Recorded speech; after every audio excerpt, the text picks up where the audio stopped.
السلام علیکم ناظرین کرام، میں ہوں آپ کے میزبان محمد عرفان، اور آج ہم بات کرنے والے ہیں کرل عثمان کی قسط نمبر 129 کے فاسٹ ٹیلر کے بارے میں اور سیکنڈ ٹیلر کے بارے میں۔ پہلے ٹیلر میں جو بالا کہتی ہے فاطمہ یہاں نہیں ہے۔ عثمان بھائی کہتا ہے کہ جو تلوار تھامنے والا ہر شخص وہ میرے ساتھ چلے گا، اور کہتا ہے کہ میرے جگر کا ٹکڑا دشمن کے ہاتھ میں ہے۔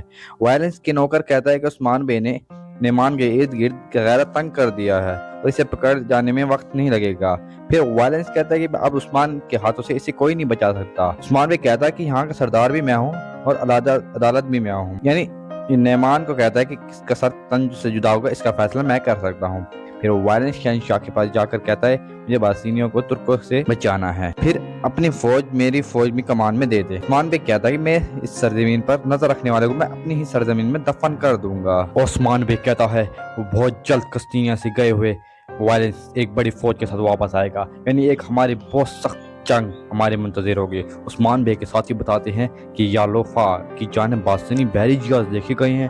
پھر وائلنس کے سپاہی بتاتے ہیں کہ ہمارا لشکر آ رہا ہے۔ پھر عثمان بے کہتا ہے کہ ارد گرد کے تمام علاقوں میں خبر پہنچا دے گے، اور یہ کہتا ہے کہ تلوار تھامنے والے ہر سپاہی بہادر سپاہی ہمارے پیچھے ہوں گے۔ پھر وائلنس کہتا ہے کہ باستانی کے لیے پیدا ہوئے ہیں اور باستانی کے لیے مر گئے ہیں۔ پھر عثمان بے کہتا ہے کہ ہم ظلم کی طرف پیش قدمی کریں گے۔ اگر ٹیلر پر غور کیا جائے تو پہلے ٹیلر میں وائلنس نے شہنشاہ سے فوج کی درخواست کی، تو اس کا مطلب یہ ہوگا شہنشاہ نے ایک بڑی فوج عثمان بے کے مقابلے میں بھیجی ہے، یعنی اب ایک بڑی جنگ کے ساتھ جنگ دیکھنے کو ملے گی، اور ساتھ ساتھ جہاں تک میرا کہنا ہے کہ یہ فافیوس کی جنگ ہو سکتی ہے۔ اور ناظرین گرامی، آپ کو ویڈیو پسند ہے تو ہماری ویڈیو کو لائک کریں اور ہماری ویڈیو کو شیئر کرنا لازمی، اور ساتھ ساتھ چینل کو سبسکرائب کریں۔ تھینک یو، اللہ حافظ۔